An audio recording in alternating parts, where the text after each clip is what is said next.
Have you ever wondered how to solve a Rubik's Cube? Is it even possible? Would you like to learn how? Well, stick around.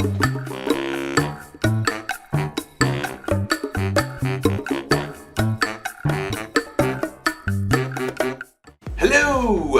What's up and servus? My name's SimonMac, and in today's episode I'm going to show you how to be okay at solving the Rubik's Cube without peeling off the stickers. You could try solving it like this. Oh, that didn't work. Oh, there you go. Well, but as you just saw, that doesn't always work. Then what? Well, it's possible, and you can do it. To note is that white is always opposite yellow, blue is always opposite green, orange is always opposite red. The centers don't move. And we have centers, edge pieces, centers of one color, an edge piece has two colors, and a corner piece has three colors. Okay, so the first thing you want to do is solve the white cross. So that means pair up the white center with the white edge pieces. That would look like this.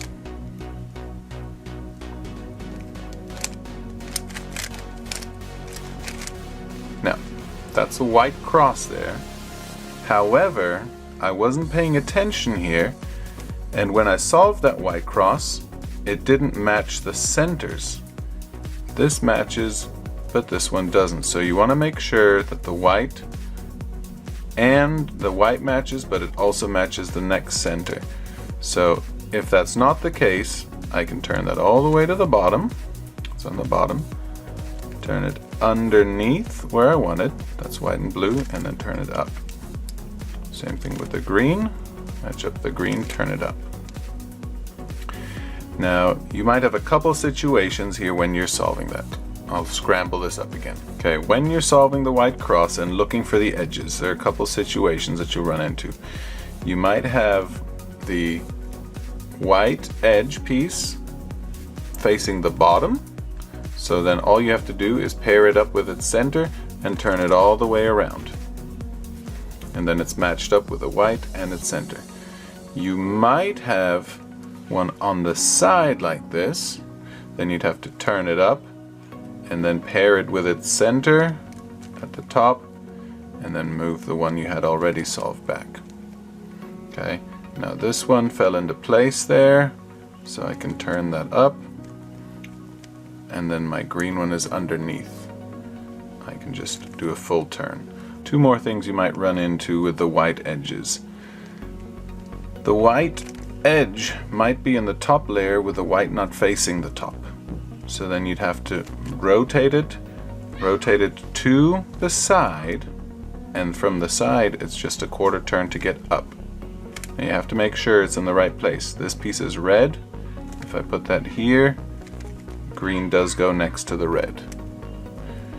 Another situation you might have is you might have an edge facing the front here. Again, you need to do a quarter turn, then you have it on the side, and then it's just a quarter turn to put it up. And then finally here, again I have it facing the front, so I'd want to do a quarter turn. I can turn this up now. Now the one that I just moved away, I have to move back. That's kind of the key to solving the whole Rubik's Cube, is when you turn something away, you're going to have to turn it back again. So I just moved that away in order to make this turn, then I move it back. Okay, so now I've got my cross completed. Notice this corner is white, but it doesn't matter. It's not in the right place. I'm going to have to go ahead and fix that. So the next step is putting the corners into place. Notice this one is white on top, but it doesn't match the centers next to it. So that's in the wrong place. I'm going to find a piece that matches this corner, or I'm going to find a piece that has a white on it, whichever your strategy is. Okay, I found a piece that has white, and it's the green, white, and red. So over here we have the green, white, and red centers. That means this piece needs to go into that position.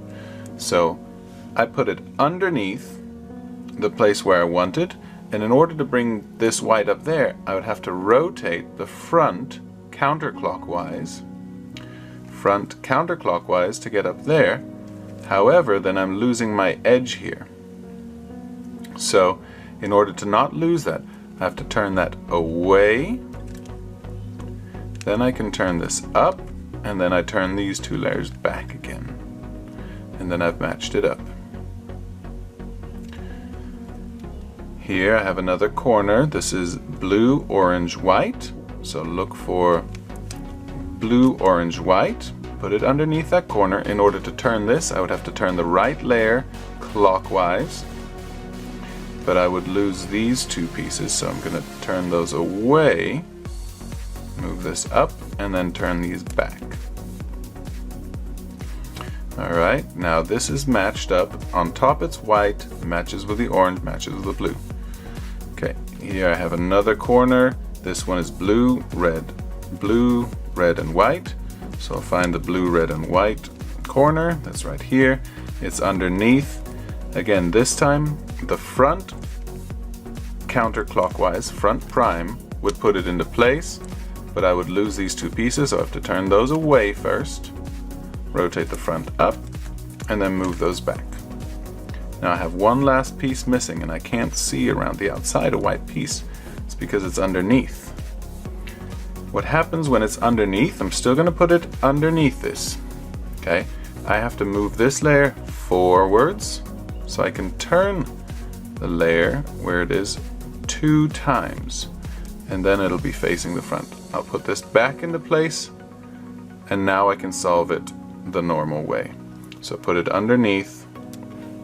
Now the front would take a counterclockwise turn, or front prime, so I have to turn these two away, turn that back up, and turn it back. Now some refer to this as a T. So I have a T here, a T there. That means this line is matching with the center. T there, a T there. This deceptively looks like I've solved more, but it doesn't actually match on this side. And a T here. So that's the first layer. Check out the next video for solving the second layer.